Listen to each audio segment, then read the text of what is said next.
Holidays-nale, adu namma GT Holidays da.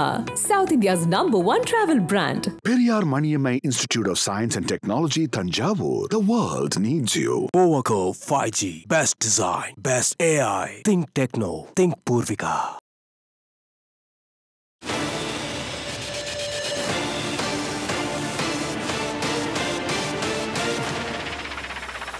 நீங்கள் தாயில் சேர்ந்த அந்த காலகட்டம் வந்து ரொம்ப முக்கியமான ஒரு காலகட்டம். அப்போ தான் வந்து வலம்புரி ஜான் ஜெயலலிதாவினுடைய மென்டாராக இருந்தார். மென்டாரா என்னது?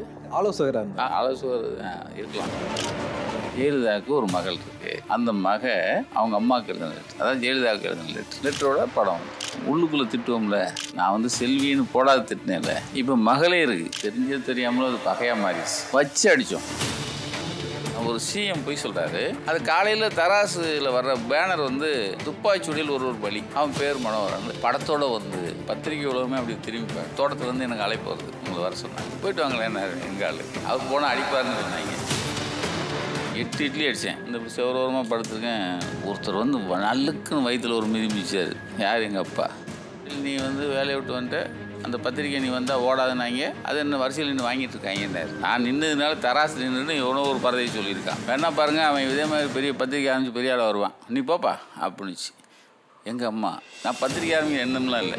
ஐபிசி தமிழ் வழங்கும் Nakkeeran Gopal celebrating 4 decades of fearless journalism.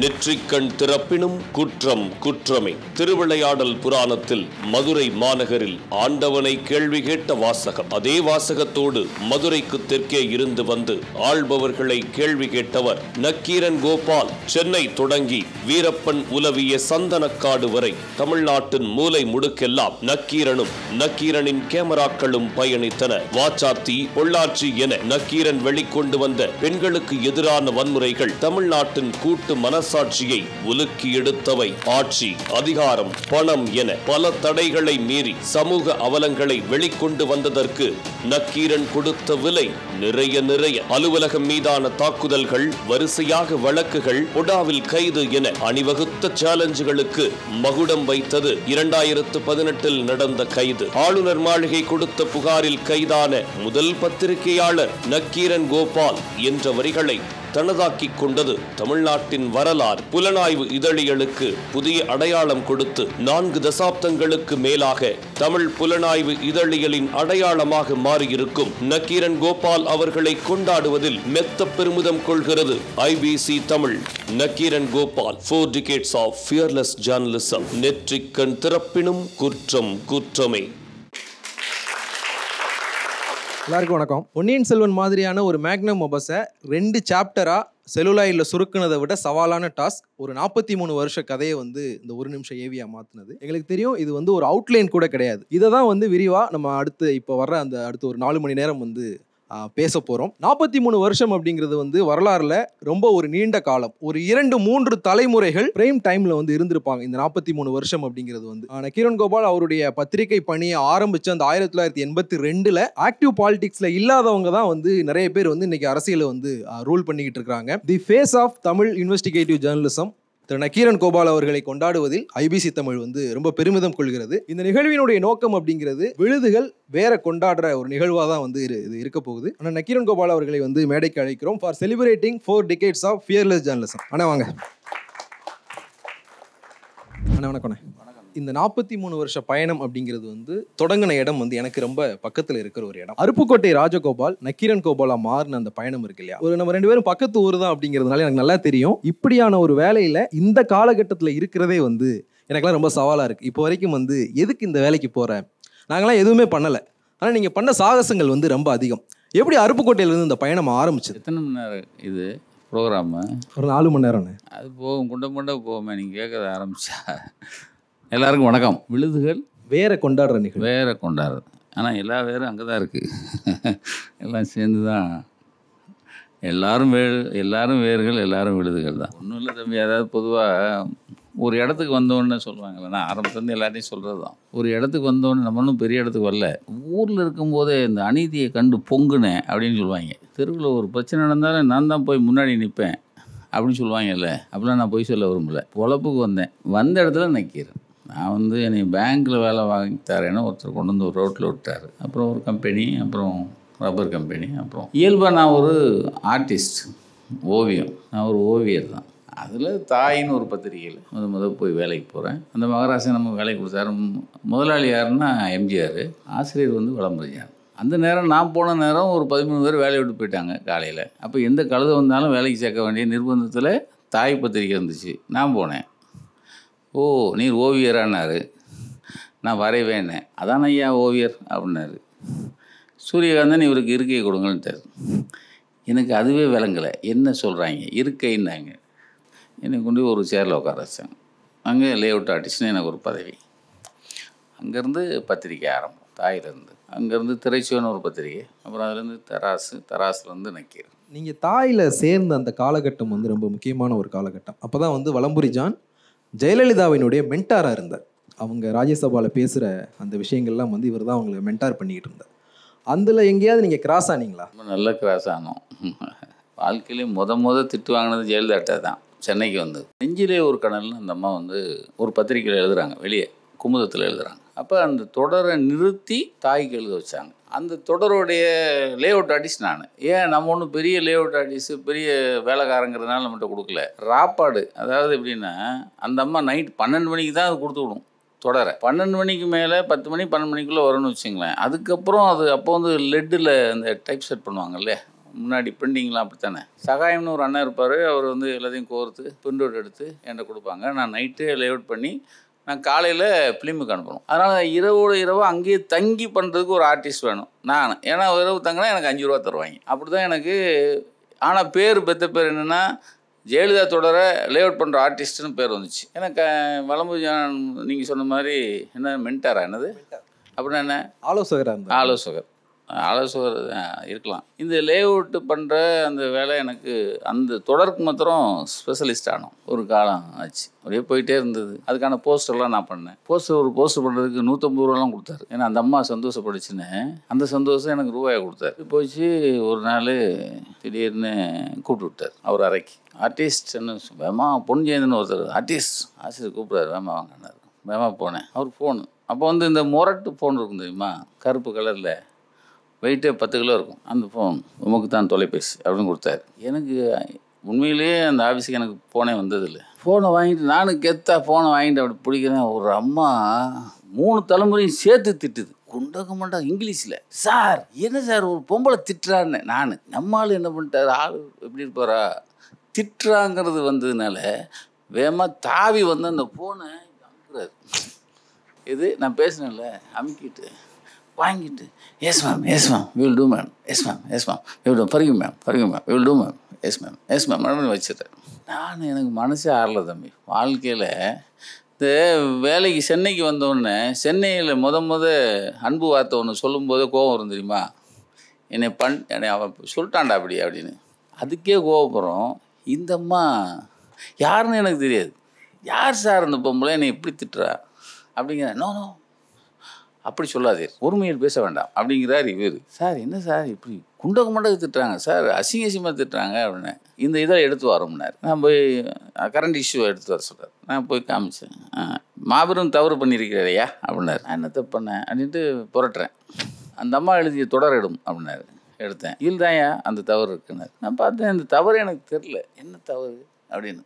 நன்றாக பாருமையானார். ஓ செல்வி போடல அப்படின்னு. நான் அதுதானையா மிகப்பெரிய தவறுனார். சார் செல்வி போடாதுக்கா சார் அந்த அம்மா திட்டுச்சு அப்படின்னு. மாபெரும் தவறையா, மாபெரும் தவறு, பிழைத்தீர் அப்படின்னாரு. ஆத்தாடி, வாழ்க்கையில் அன்னைக்கு என்னால் உண்மையிலே தூங்கலை. என்னடா ஒரு பொம்பளை இப்படி திட்டு வாங்கிட்டவன். அந்த பகை அங்கே தான் ஆரம்பிச்சதோ? பகை இல்லை, அது அப்போல்லாம் நம்ம வந்து பொழப்பு தானே வந்தோம், தொடச்சிட்டு விட்டோன்னு வச்சுங்க.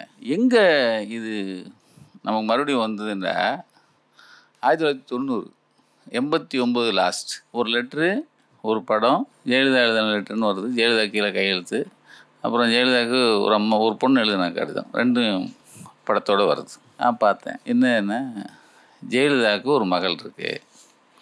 அந்த அவங்க அம்மாவுக்கு எழுதின லெட்ரு, அதாவது ஜெயலலிதாவுக்கு எழுதின லெட்டரோட படம் வந்து இப்போ ரீக்ளிப். அப்போ தான் அது வந்து பார்த்த பிறகு உள்ளுக்குள்ளே திட்டுவோம்ல, இதுக்கு தானே நீ வந்து திட்டின, நான் வந்து செல்வின்னு போடாது திட்டினேன்ல. இப்போ மகளே இருக்குது, தெரிஞ்சது தெரியாமலும் அது பகையாக மாறிடுச்சு.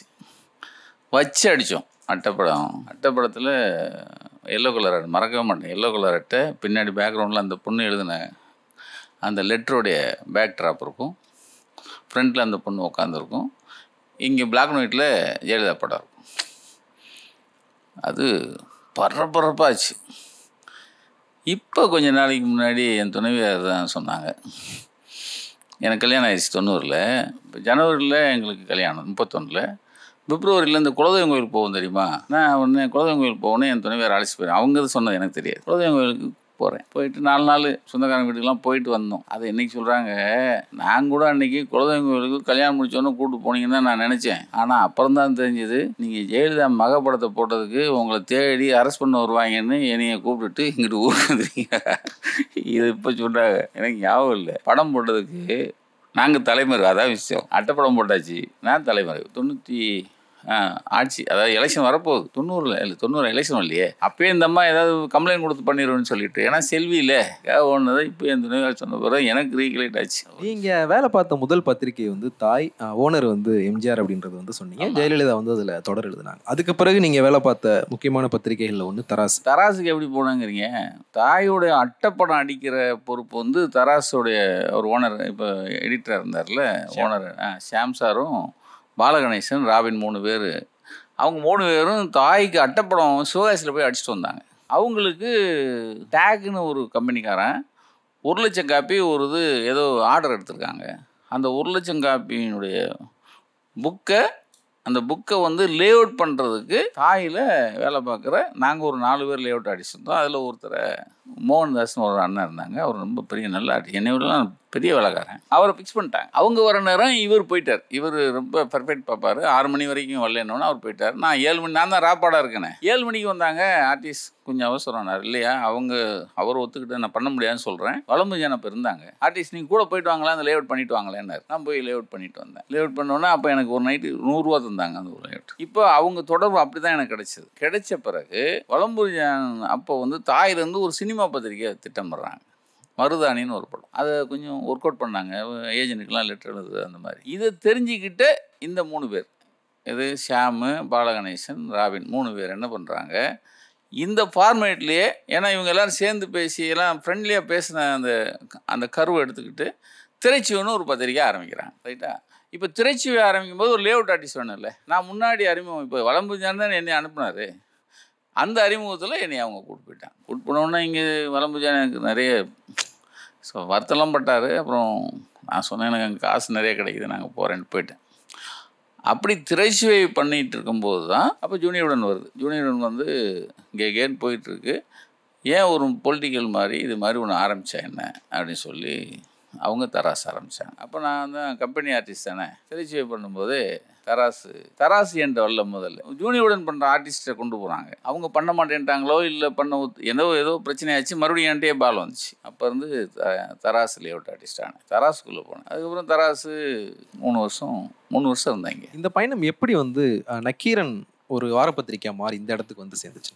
தம்பி அதான் தராசு வந்துச்சுல, தராசில் போயிட்டுருக்கு. 84 தராசு, 87 வரைக்கும் அங்கே. 87ல் எம்ஜிஆர் இறந்து போகிறார். இறந்த உடனே இறக்குறதுக்கு முன்னாடி ஒரு சம்பவம் நடந்துச்சு.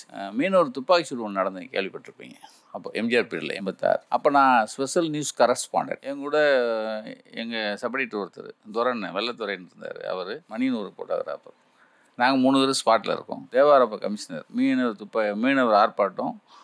முதல்ல கண்ணீர் புகை கொண்டு பிரயோகிக்கிறாங்க, கலந்து ஓடலை, துப்பாக்கி பிரயோகிக்கிறாங்க.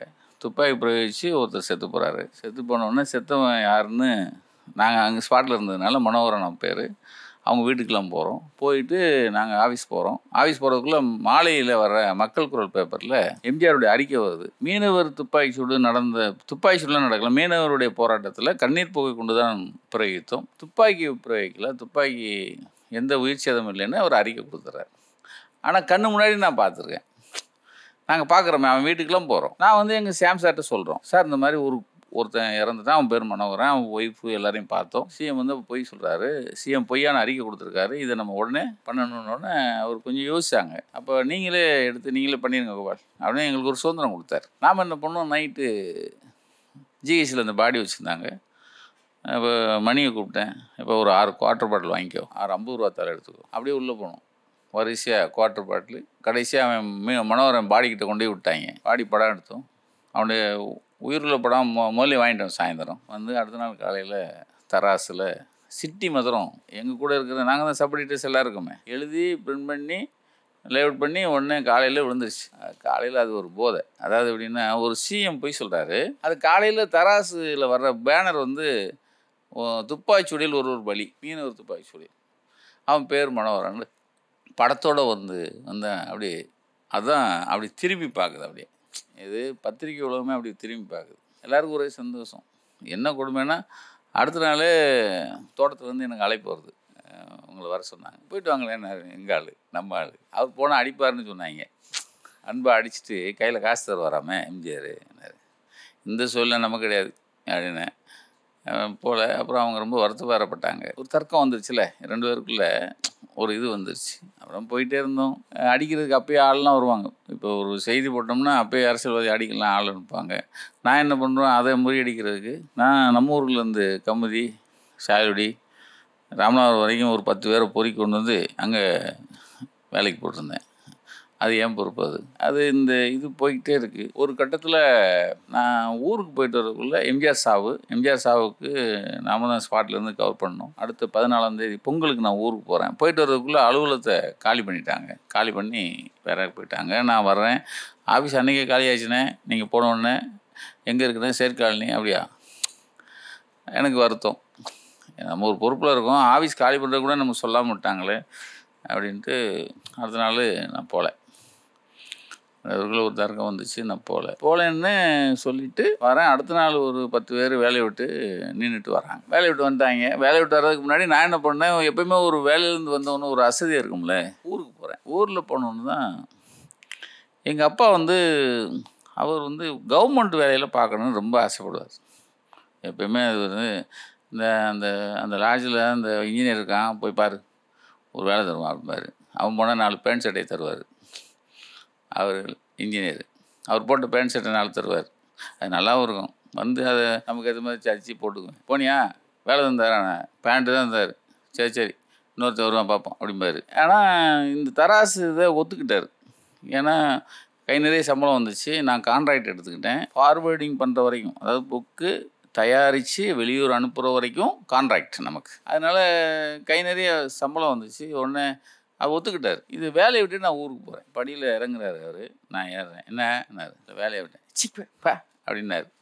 போனவர் நான் நல்ல எப்போயுமே இந்த ஒரு வெற்றிக்கு பின்னாடியும் ஒரு தோல்வி பின்னாடி ஒரு பெரிய அயற்சி இருக்கும். நல்ல வெற்றி பெறுவோம், அடுத்த நாள் நல்ல தூக்கம் வரும். அதே மாதிரி நல்ல தோற்றுருவோம். அப்பயும் ஒரு உறக்கம் வரும், ஒரு டயர்டு வரும்.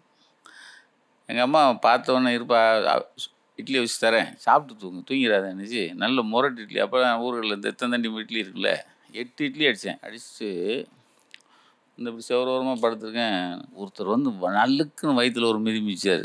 யார்? எங்கள் அப்பா. பார்த்தேன் எங்கள் அப்பா. ஏன்னே, நீ வேலையை விட்டு வந்துட்ட, அந்த பத்திரிக்கை நீ வந்தால் ஓடாதுன்னாங்க, அது என்ன வரிசையில் நின்று வாங்கிட்டு இருக்காங்கன்னாரு. நான் நின்றதுனால தராசு நின்றுன்னு எவ்வளோ ஒரு பரதையை சொல்லியிருக்கான். நான் நின்று எப்படி நிற்கும்? எவன் சொன்னான்? உன் ஃப்ரெண்டு தான் சொன்னேன். அவனை போய் அடிக்க வேண்டியதான். நான் சொல்லிட்டே அடிச்சுட்டே இருக்காரு. அப்பா என்ன பண்ணேன், எங்கள் அம்மா என்ன பண்ணுச்சு, ஏங்க அவன் இப்போ தாங்க சோத்துன்ட்டு இட்லி தின்ட்டு படுத்துருக்கான், அவனை போட்டு ஏங்க மிதிக்கிறீங்க? இல்லடி, இதே வேலை ஒரு வேலையில் நான் ஏதாவது 4ஆவது வேலையில். அதுக்கு முன்னாடி ஒரு சில்வர் ஃபேக்ட்ரி, பட்டர்ஃப்ளை, அதுக்கப்புறம் ஒரு ரப்பர் கம்பெனி, முதல்ல இது அரிசி கடை, ரப்பர் கம்பெனி, அப்புறம் மறுபடியும் தாய், மறுபடியும் திருச்சுவை, அப்புறம் தராசு. இத்தனை ஆகுதுல, ஒரு சிவைக்கு இருக்கிறானான்னு திட்டுறாரு. ஏப்பா நீ எங்கே மூஞ்ச கழுவு, அந்த பைய எடுத்துக்க அப்படின்னு. அஞ்சரைப்பட்டி இல்லை, இந்த மரத்தாலானது, அதில் அப்போ 20 ரூபா நோட்டு வந்தது, சிவப்பு தாள் வந்தது சமயம். ஒரு 6 20 ரூபா தாள் எடுத்துச்சு எங்கள் அம்மா. இந்தா இதை வச்சுக்க, ஊருக்கு போ, இங்கேருந்து அவர் அடித்தா கொண்டுருவார். வேணா பாருங்கள், அவன் இதே மாதிரி பெரிய பத்திரிக்கை ஆரம்பிச்சு பெரிய ஆளாக வருவான், நீ போப்பா அப்படின்னுச்சு எங்கள் அம்மா. நான் நம்மளை கேட்காமலே எது சொல்லுது. நான் பத்திரிக்கை ஆரம்பிக்க எண்ணம்லாம் இல்லை. மீண்டும் முதல் அத்தியாயம் போவோம், ஒன்று அரிசி மில் வைப்போம், இப்படி போவோம், ஏதோ ஒரு வேலை பார்ப்போமா என்ன. எனக்கு மறுபடியும் திரும்பி சென்னை போவோங்கிற எண்ணம்லாம் இல்லை. எங்கள் அப்பாவுக்கு அடிக்கு பயந்து தான் மறுபடியும் ஊர் விட்டு வரேன், உள்ளே வந்தேன். அப்போ 10க்கு 10 அறை எங்களுடைய நாங்கள் இருந்த ஜாகை, அதாவது 12 மண்டபம் ரோடு ஒன்றா சேர்ந்து கீழ்ப்பாக்கம். அதில் எங்கூட பணியாற்றுனா எங்கூட இருந்து விலகினவங்க எல்லோரும் நாங்கள்லாம் ஒரு 10-12 பேர் அங்கேயே தான் இருந்தோம், அந்த ரூம்லேயே இருந்தோம். விக்ரமாதித்தன் கேள்விப்பட்டிருப்பீங்க, அவர் பெரிய அவர் தான் எனக்கு சீனியரு. நான் போகிறேன், அவர் எப்போயுமே அவருடைய இயல்பு என்னென்னா நல்லா குளிப்பார், நடு வீட்டில் உட்காந்து எண்ணெய் தேய்ச்சிட்டு இருப்பார். மேலே அப்படி பார்த்தாரு, அண்ணா வந்துட்டிங்களா, பத்திரிக்கை ஆரம்பிக்கிறோம்ண்ணே என்னாரு. உள்ளே நுழையும் போதே எங்கள் அம்மா அங்கே பத்திரிக்கை ஆரம்பிக்க சொல்லிச்சு. இவர் சொல்கிறார், அப்படியே எங்கள் பெருசு இருந்துச்சு. எனக்கு வந்து ஆரம்ப காலத்துலேருந்து அவர் மோகன் ஒரு 4-5 பேர் ஆரம்பத்துலேருந்து கூடயே வர்றவங்க. இப்போ ஆமாண்ணே நம்ம பத்திரிக்கை ஆரம்பினேன் அப்படின்னு சரின்னு போய் மூஞ்செல்லாம் கழுவிட்டு டக்குன்னு ஃப்ரண்ட் இன்ஜின் ஆட்டோ இருந்தது, பெருசு சுந்தர்னு பேர், ஆட்டோ விடுங்கன்ட்டு இந்த சப்ளையர் எல்லாரையும் போய் பார்த்தேன். எல்லாருமே கடன் தர முன் வந்தாங்க. ஒரு பத்திரிக்கைக்கு ரொம்ப அவசியம் இதான சப்ளையர் தானே. அப்புறம் அப்படியே வந்தேன். அப்புறம் டைட்டில் வேணும், டைட்டில் யார் காசுப்பு, அவர்கிட்ட டைட்டில் இருக்குதுன்னு சொன்னாங்க. போய் சும்மா கேட்பான், அவர் 50,000 ரூபா கேட்பாருன்னாங்க. கேட்டேன். என்னையை தெரிஞ்ச ஒருத்தர் என்னை பற்றி சொல்லிகிட்டு இருக்கார், இவன் தான் என் தராசில் இருந்தான், இவன் தான் எல்லாம் பார்த்துட்டு இருந்தான்னு. அது நல்லதாக போச்சு. அவர் திங்கக்கிழமை வந்து கோர்ட்டில் டைட்டில் வாங்கிக்கிங்கன்ட்டார். இப்போ டைட்டில் வந்துருச்சு. நான் விலகினோடனே அங்கேருந்து ஒரு 15 பேர் 10 பேர் விலகி வந்துட்டாங்க. இப்போது நக்கீரன் வந்துருச்சு. நக்கீரன் டைட்டில் வந்தோன்னே நாங்கள் முதல்ல போனது எங்கே தெரியுமா, ஏபி நாகராஜன் வீடு. நீங்கள் இப்போ முதல்ல போட்டிங்களே ஏபி நாகராஜன் வீடு, அந்த பிட்டு அவங்க அனுமதியோடு வாங்கணும். வாங்கி ஒரு தியேட்டர் எல்லாத்துக்கும் நாங்கள் வந்து ஒரு குறும்படம், அது எங்கள் துரனை வந்து அவர் சினிமாவில் இருந்தவர் தான் எங்களுக்கு. அப்போ அவர் தான் முதல்ல எடிட்டர். அவர் வச்சு ஒரு ஸ்க்ரீன் ப்ளே பண்ணி ஒரு எல்லா தேட்டர்லேயும் போய் கெஞ்சி கேதறி அடிமாட்டு ரேட்டுக்கு விற்று கேட்டு அப்படியே எல்லா தேட்டர்லேயும் போட்டோம். அப்படியே வந்துச்சு. இன்றைக்கி உங்கள் முன்னாடி வந்து உட்காந்து இங்கே இருந்தோடனே டிசம்பர் 24 இறக்குறாரு. ஜனவரி மாதம் 15ஆம் தேதி நான் வேலையை விட்டு வரேன். அன்னையிலேருந்து 90 நாளில் பத்திரிக்கை ஆரம்பிச்சிட்டோம். ஏப்ரல் 20 சரியா. இப்போ இதுக்கு இடையில் ஜானி முதலமைச்சர் ஆகிறாங்க. நமக்கு ஒரு பட்சி சொல்லுவோம்ல, இப்போ தலைமை கழகம் யாருக்குன்னு ஒரு கேள்வி வருது. சார் இதே பெருசு, அம்மா 1 hour உங்களுக்காக உட்காந்துருக்காங்க. எப்படி நேரத்தை செலவழித்து அந்த அம்மா உட்காந்துருக்கான். ஏன் என் பையன் ரத்த சிந்தி எடுத்திருக்கான், நான் இதை எடுக்கிறதுக்கு நாங்கள் எவ்வளோ கஷ்டப்பட்டோம். அந்த எடுத்து வெளியே வந்தோடனே கோயின்சாமிலேருந்து எல்லாருக்கும் நமக்கு எனக்கு துரோகம் பண்ணி ஐயோ என் வேலையை போல வச்சு போவான ஆஃபீஸ் பண்ணிட்டாரு. Holidays-nale, adu namma GT Holidays da.